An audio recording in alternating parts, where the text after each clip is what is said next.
Welcome, everybody. This is the Life Enthusiast Online radio and TV network.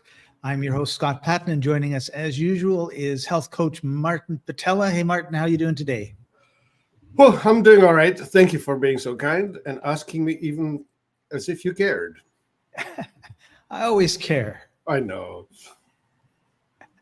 So we've been talking about stress, and we've talked about environmental stressors. We've talked about food stressors. We've talked about all sorts of different things, but we haven't talked about one that I think nobody thinks about, and that is what kind of stress do we get from parasites? Right. Well, the worst kind of stress from parasites is when you're afraid of getting them. That's going to be in your head, and you're going to be suffering from hypochondria and stressing about that. See, here's a lovely green drink that I put together. It's my meal, and in it is a thing called Strataflora. And among other things, there are other things inside it, but Strataflora is one of the components. And I want to share with you a funny story. And that goes something like this. One moment, I have to cough. Maybe I have a parasite in my lungs, Ugh. And so this story goes something like this. It was 2007. I was at a trade show in London, UK. Met a really interesting guy from Ukraine, a doctor, and he had a system that was analyzing humans. Scott, I'm in trouble.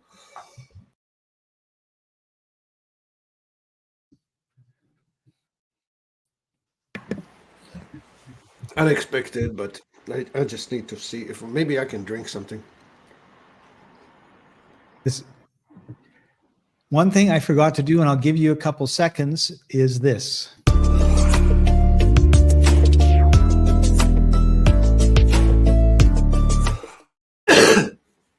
And I'm coughing my head off.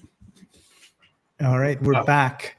Yes. Well, it's a live show. You don't know what you get. Sometimes you get the toast falling on the floor, the peanut butter side down, right? Anyway, it looks as if your side was having some internet glitchiness too. Anyway, so I started telling a story. 2007, I was in London, UK at a trade show, met this doctor from Ukraine, and he had this computer-based diagnostic system that Russians have developed. And it was very sophisticated, and it had foot pads made of copper that I put my feet on, and it had straps around my wrist and a strap around my forehead. He strapped me into it, analyzed me, told me exactly what I knew was right and wrong with me. It was predictable. And then he said, and now I'm going to tell you what parasites you have in your body. And ran the test and said, something must be wrong. I need to reboot this. So he rebooted his computer, ran the test again, and said, you're the first person I've ever tested who had no parasites. What the heck? And I said, well, I've been on Strataflora for the last 7 years. That's, I think, is the difference. Anyway, so that's the funny story about me still being on Strataflora and hopefully, just hopefully, still free of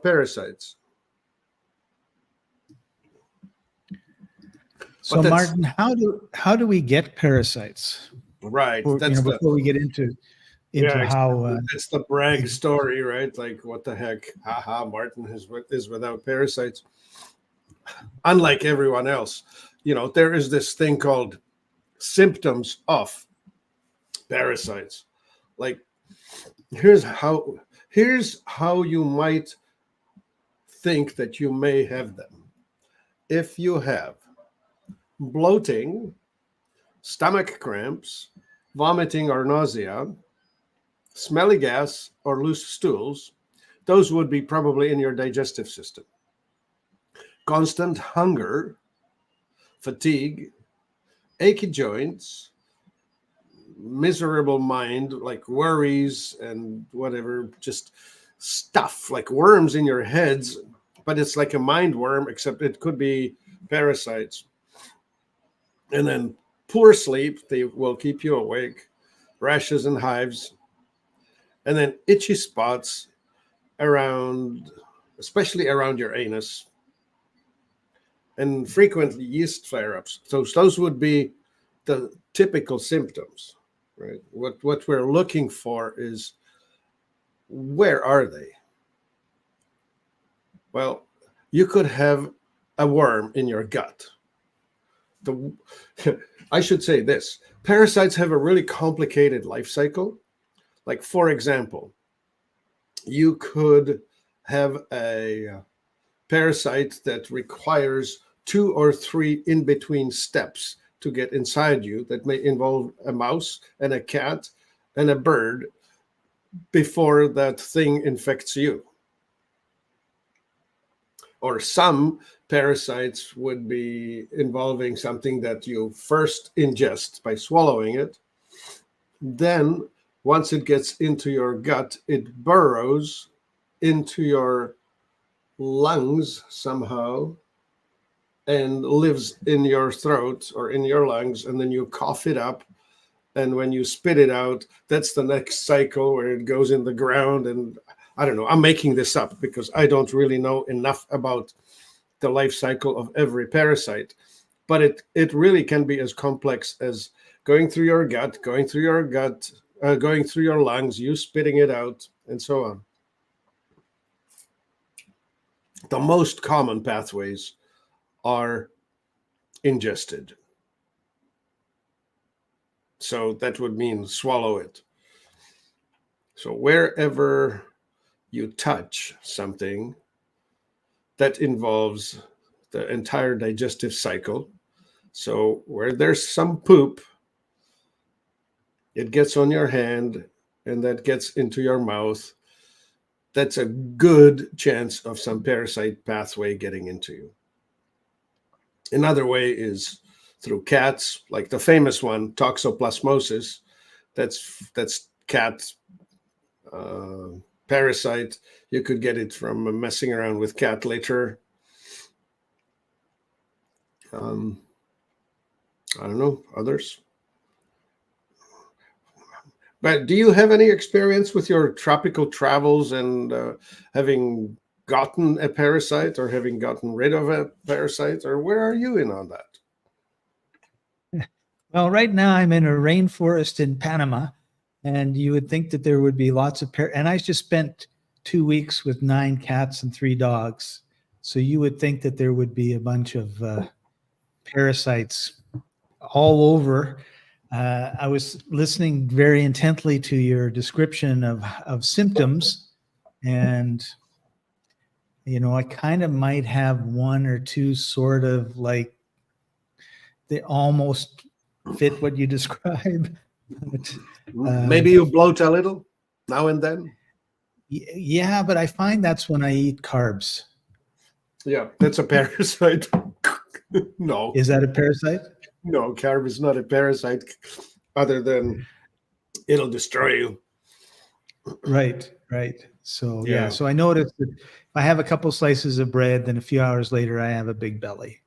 Yeah, if I don't, that's and the sometimes the joints that I thought, oh, maybe, but they've been really good lately. So, but you see, I'm similar to you. Like I've been for 15 years drinking this green concoctions that you have that have Strataflora in it. And I suspect that I would love to have a test and sort of see, because I sometimes think like I must have, but yes, maybe I don't have any of the problems that people that have parasites seem to have.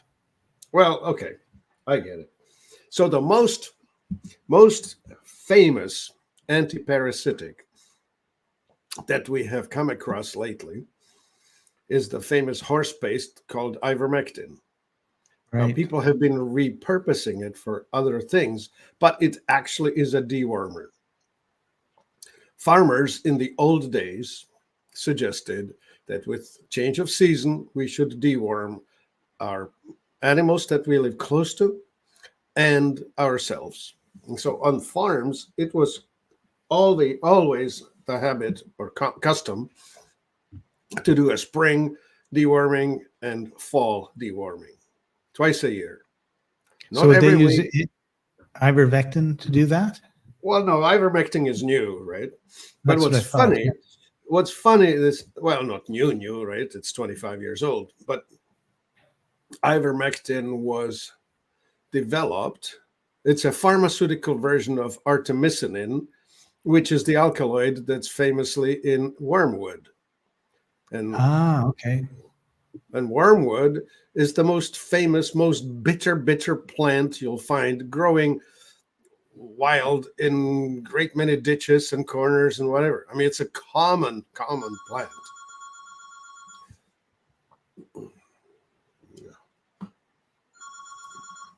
And so it's a classic pharmaceutical invention, right? Like, aspirin is a pharmaceutical redo of white willow bark, which is antipyretic, blocks fever or drops your fever. And there are many others, right? Like I don't know. Let's stick with the parasites. Let's stick with the parasites. Okay, let me not get into sidebars. So ivermectin is a dewormer, so you can take that, or you can go with artemisinin, which we do sell. We stay with the herbal concoction rather than going pharmaceutical. So in our store, you will find artemisinin. Very cool thing. Lately, I read another really interesting story about another dog dewormer, and trying to fish that name out of my head, and it's not arriving. And this dog dewormer was made really famous because a guy was taking it as a prevention to his cancer that he was supposed to die of in 6 months, 20 years ago or 15 years ago or whatever it was.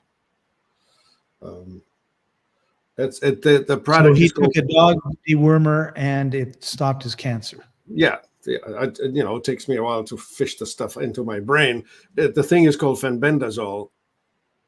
You buy that from any veterinarian you want, and it's like a $20 solution that outcompetes the $50,000 chemo and radiation whatever thing, right? Right. And the thing with the azole is all the azoles, like fenbendazole, are awesome at taking away the territory from anything that acts like a fungus. Okay. And the cancer is a lot like a fungus, right? So once you start taking the stuff that makes this fungus no longer grow, you probably are just fine for a long time. Fungus notwithstanding, right? Right. So anyway, the deworming, yeah. I don't have a specific product in mind other than essential oils. We have in our store this thing called Zoiben, Zoiben, which is a blend of various essential aromatherapy things, essential oils, call it that. And it's a rather intense product, and so you are encouraged to take it in small amounts until you know that you're not going to have a horrendous reaction, and then you can just increase it until. And the other method that we use is this product called vermifuge, which is a herbal tincture. And vermifuge is in vermin, got a neat name to it. Anyway, Right. that's a whole bunch of herbals, and you just take the drops. And what comes to mind? It's an interesting thing about these creatures, the parasites. Many of them are on a cycle. And that cycle involves laying eggs, waiting for eggs to hatch. The eggs hatch into the larva or whatever it is form, which then matures into an adult that becomes sexually reproductive and lays eggs. So there are these cycles, and it's been observed that these cycles follow the moon.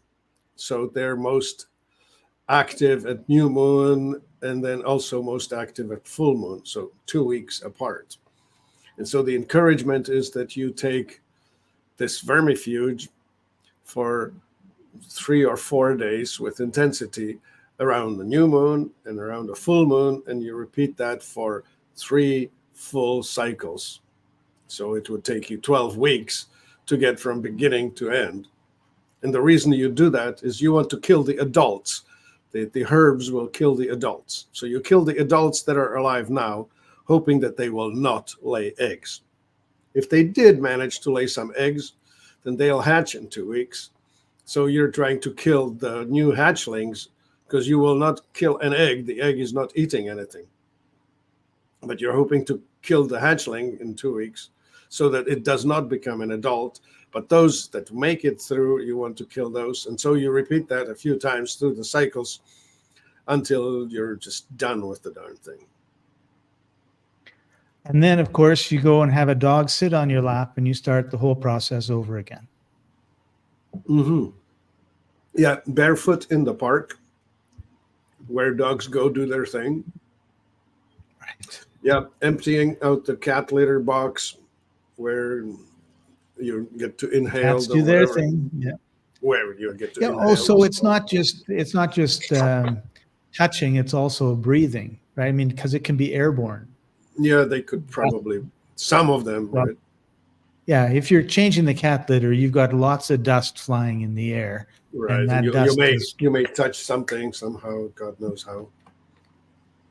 And then they go to the right. So restaurant. this is not something that has there's no end to it. It's not like the common cold. You have it, and then a few weeks later you don't have it, so you're not sniffling anymore.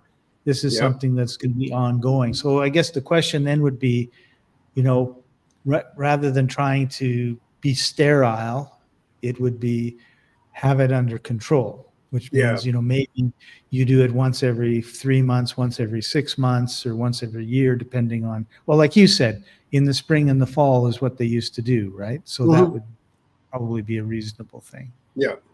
In the spring, you try to deal with the stuff that you picked up by huddling with your animals indoors a lot, and then you release them out into the wild in the summertime, right, or springtime. They run around and whatever, and then they'll pick up the summertime stuff, and then you try to get rid of it by the time before winter anyway. So what's the situation for people that have never done anything to cleanse or get rid of the parasites? I'm assuming that if they got really sick and they took a bunch of antibiotics, that wouldn't have any impact on the parasites, probably. Yeah, no, antibiotic is affecting tiny life forms, fungal and bacterial. Yeah, and these are large life forms that are inside us. Yeah, these are multi-cell organisms. Yeah, you don't touch it with that. Huh.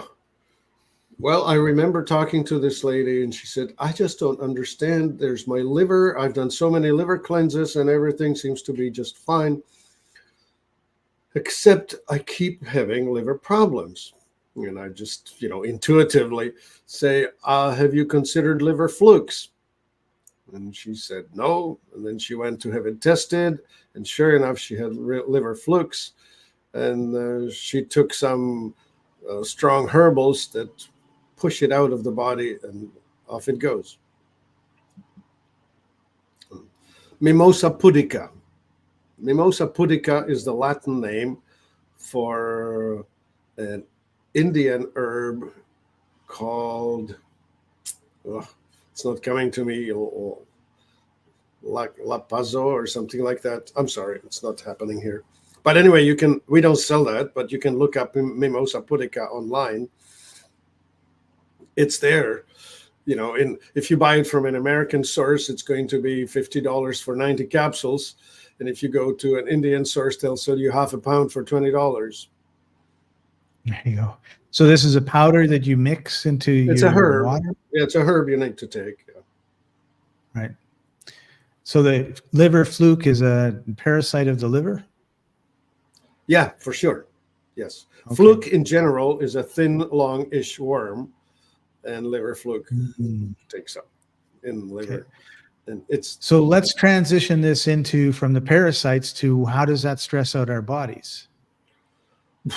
well, so they steal your nutrition for one thing, right? So some of the symptoms involved losing weight, being hungry, being cranky, and all of that. That's probably because your energy is being taken away by the guests. You're their lunch. So you're having to eat for more, for 2 or 3. I mean, gosh,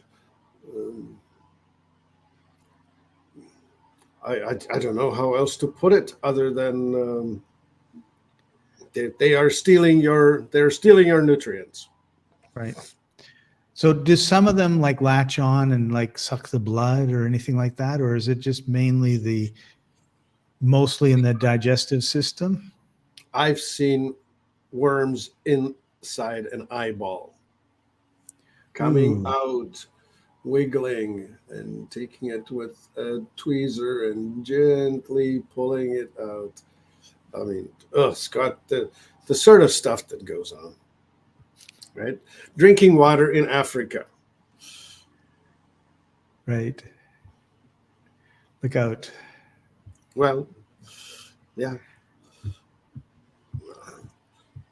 In North American settings, which I think is most of this audience, I think doing the vermifuge once or twice a year is good enough to get most of it out. The most common ones. I have a cute memory. I grew up in Czechoslovakia. People may know that. When I was a kid, myself and my brother, we got infected with rope worms. They are tiny little things. They are about the length of a grain of rice. They're white, little wiggly things. And they live inside your gut, but the females come out of your anus to the opening to lay their eggs. For some reason, the eggs need air. So that's where they lay the eggs. So in the evening, the little boys, I was probably 4, 5, 6, the little boys would have itchy bums. And I remember having to kneel down, bum up in the air, and mom or dad catching the white worms, showing it to us. Or I was watching my brother's bum, and he probably was watching mine. But both of us had those damn things. And I know that we picked them up playing from other kids because they would scratch their bum and end up with their eggs and blah, blah, blah, And anyway, so they would just catch those worms, remove them, and eventually manage to stop the cycle. If you remove them before they lay their eggs, it's over. You stop the cycle. Good thing to have had my dad as a my dad was a veterinarian. He was unafraid of things. Right. Well, I think 50 to 100 years ago, people had a totally different attitude towards the life that lives on the planet, right? Like we were used to picking up snakes and lizards and stuff that was running around and beetles and bugs. I was in Peru and about 35 miles outside of Machu Picchu, and I was staying at I will call it a lodge on the side of the Andes Mountain. And it was run by a British gentleman and his Peruvian wife. So we're in the kitchen and she's cooking up, and this massive, massive, massive bug lands on the cutting table. And she says something to him in Spanish, which translated easily to, just pick up that bug, please. And he looked at it in horror. I looked at it in horror. She looks at both of us. She just reaches over, grabs the thing, and throws it out. And then she says something like, you're such a schmuck in Spanish. I don't know what she said, but Yeah. his response quickly was, you grew up here. You've seen these things. You live with them. I've never seen anything that big before. Yeah. Being in nature, right? Yeah, true enough. Yeah, as you were saying, I was remembering that my 10-year-old boy adventures involved catching salamanders. Right. And playing with them. And playing with, like, we would play with all these, like, I just remember a few little bugs that I played with, but I'm in the city, I'm not in the country. But in the country, you'd be having sheep and cows and pigs and probably rats and bunny rabbits and foxes and moose and all. You have all these things that are running around, and sometimes you'd end up playing with them. So it's a little bit different in our urban environment, for sure. Yeah, I think so. Well, so to try and make it simple for most people that encounter this. So we talked about, so sorry. Let me take a. What if I have a lung parasite? Maybe you do, or you just. Sometimes it's like the day goes by, and then all of a sudden, when you got to be online, these things happen, and there's just nothing you can do about it. But I'm trying to get rid of this tickle in my throat, right? And it's just at the edge. There's something that wants to be pushed out, but it will not go. It'll go in about 4 minutes when we're off the air. That's when it'll go. Yeah. So, well, anyway, Martin Pytela, health coach, picture of health, bulletproof, impervious, always perfect. Yeah. Yep. That's me. That never happens. So one of the things about the parasites is it takes a lot of energy. It weakens us in a lot of different places. It's stealing our energy, stealing our food, stealing nutrients that should be going to keep us going. And that's why then that stresses out the body. And if you've got a lot of parasites and you're in a high stress job and you're driving an hour to and from work every day, and if you've got 3 dogs and 2 cats that snuggle up with you all the time, and you let them out into the dog park where they play with all the other dogs, and out, the cat's got a cat door and he can go in and out and play with the mice that he finds, then you've got a good chance of being just taking some parasitic cleanses twice a year is going to make a huge difference in your life. So this is another case of, we vacuum every week. Hopefully we wash our dishes after we use them. Hopefully, we clean our clothes, we do our sheets. So this is just part of that routine, but nobody talks about it very much, right? Unless you have a huge problem with something, and you go to like a naturopath or a health coach like Martin, and they say, well, maybe you've got parasites. They're going to give you some drug that has nothing to do with parasites, probably, and away you go. So, I'm reminded of a recent story that people started sending memes that cancer is a parasite, which I believe was a misunderstanding, because whoever released it wasn't saying that cancer is a parasite. They were saying that cancer behaves like a parasite is associated with parasite. And so taking things that remove parasites probably help to get rid of the cancer. Right. At least that was the story, right? Like, I remember watching this on TikTok, with this guy with glee saying, I'm taking, what the heck was it called again? He's taken something and he's living. I'm just so lost here. But we've come to the end of our time anyway, Martin, and I just wanted to thank you for taking time out of your busy day, and also remind everybody there's lots of things that we can't talk about, like cancer cures that you kept bringing up, that can get us banned. But every Sunday, I forget the time, on Telegram, which is t.me/Life and Co. We talk about things that we can't talk about here. So join us on Sunday. What time is it, Martin, on Sunday? Oh, it's 9 o'clock Pacific or 12 o'clock Eastern. Eastern. Okay, great. And just to let you also know, we're going to be talking next week about urgent signs your body needs magnesium.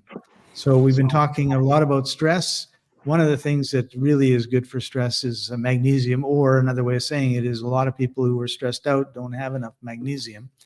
And but we're going to be shifting a little bit to, why do you need magnesium, and how that can help you. Yeah, we'll try to leave the stress behind. But watch this, right? Like, I'm certainly experiencing all kinds of stress right now, right? With whatever it is that my body is just not happy with. I have inhaled something into my trachea, or the construction site that's just outside my window over here is generating a huge amount of dust. So as I'm inhaling it, is that getting into me? Am I getting the silicate from the crushed rock that's actually giving me this equivalent of asbestos in my tissue, right? Stuff like that. So it's just bizarre, the sort of things that can get into the body that can cause stress. That's just, well, anyway, I'm a fine example of it today. Yeah, and it's important to just be aware, right? Because then all of a sudden you can say, you know what, there's been a lot of construction. My body's not reacting very well to it. I can go somewhere else. Or I've got a lot of parasites and I've got aches and pains and low energy. I can go do something about that. And I think that's really one of our major messages is you're not alone and you can do something about your conditions. And, we live in an amazing world with amazing bodies, and there's probably somebody who has whatever you have that is living a really good life because they were able to heal, right? And which just reminds me, I want to leave on this. I was watching reading. Was I reading it? Yeah. This blind guy, never heard of him before, right? But he was, he was giving a speech, and I thought, like, first of all, I didn't know he was blind. He didn't have dark glasses on. Thank you very much, sir. I had to guess you were blind because I didn't see you from the beginning when they said it. But he was like the fastest runner of something, and he was the fastest this, and he was just amazing. He was an amazing athlete, and he skied. Like, he's going 50 miles an hour down this slope, and the only way he knows where he's going, if it's right, is he can hear the guy skiing in front of him, who's his guide. And so he was a boxer. He just went on and on and on, like, holy smokes, how did you do all these things, right? And it was, so there's a lot of hope. It's just that we're told there isn't, and the fact is there is. So that's why we want you to keep coming back, because we're going to share some of that hope with you. Thank you. All right. So thanks for joining us, everybody. Appreciate you. We'll see you next week. This has been the Life Enthusiast Online Radio and TV non-parasite network, restoring vitality to you and the world. See you next time.